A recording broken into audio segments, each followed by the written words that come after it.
RPM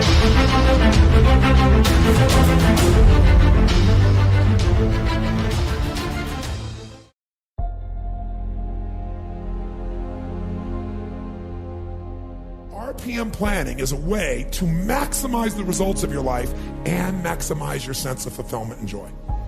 It's both.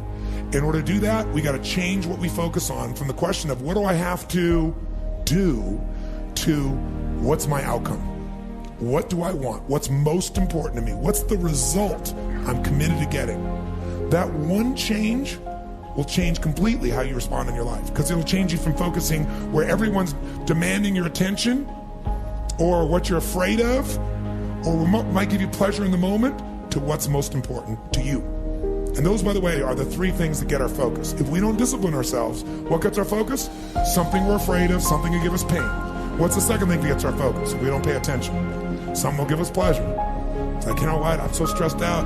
Oh, that chocolate's looking good. Oh, that, I'm gonna go over to have my little coffee, my smocha mocha doka cream, this thing and that thing, and I'm gonna escape for a few moments. Because the focus is how to feel good. How to not feel bad, how to feel good. What's the third thing gets your focus? Other people's demands. Where do they come from today? Where do you get other people's demands? Only face to face? See, you used to have that one handled, right? Okay, well, I know they're coming down the elevator, I'll go over here. I know they're going to lunch at this time, I'll come back at that time. How many ever played this game at one time in your life where it's like, I don't want to deal with this right now, so you just put yourself in a different location to avoid the stimulus of someone else's demand? How many used to do that? Say aye. Does it work anymore? No, they're instant messaging you, they're emailing you, right? They're everywhere. Right? There's triggers in every way for this to occur. Pick up the phone and call you, and where's the phone now? In your pocket. And by the way, if you're not there, they left you a voicemail. You got another job answering your voicemail. Think about it. So today, it's pretty hard to avoid the demands. It's not necessarily there are more demands, it's just that we're accessible to more demands. And if you don't know what you want, and you don't know why it's a must for you to achieve it, and you don't have a plan, I can promise you something. You're gonna fit in everybody else's plan. And you're gonna wonder why you're stressed. And you're gonna wonder why I'm not fulfilled. What is time? How do you know when it's a long time? Or how do you know when it's a short time? It's not because it's 10 minutes or 10 hours. How many have been in 10 hours and time flew because you loved what you're doing, didn't have any sense of time whatsoever? How many have had that experience? Say aye. How many have had 10 minutes feel like 10 years you want to kill somebody to get out of the situation?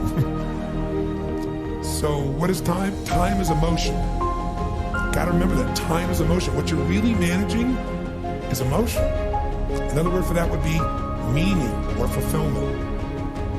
Focus is power, but you gotta take it. Take it back. Take back that power. And you gotta know when you do have that focus, how to chunk it, how to group it so you're not overwhelmed. Let me show you how to make it simpler.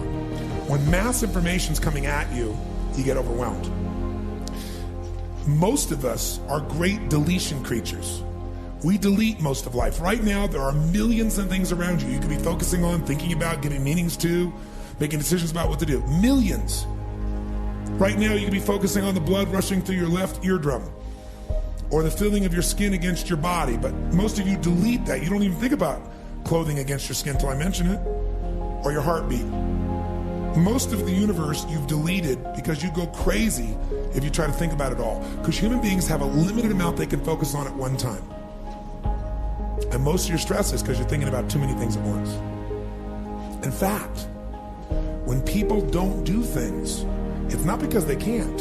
It's not even because they don't want to. It's because of the way they're focusing on what I call chunking things. When people don't follow through, here's what they do. I'll give you an example. Who here believes exercise is very important, but you don't exercise regularly? Let me see a show of hands. Raise your hand. More hands than most of us want to raise our hand, right?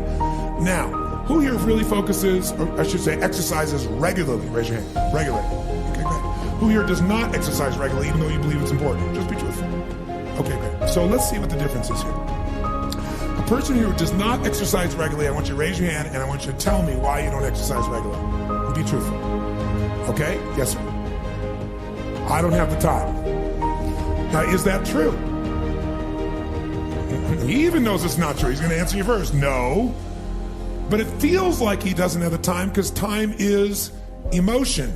And he's got so many other things he is focused on getting results in that adding this to the list seems like a lot, right?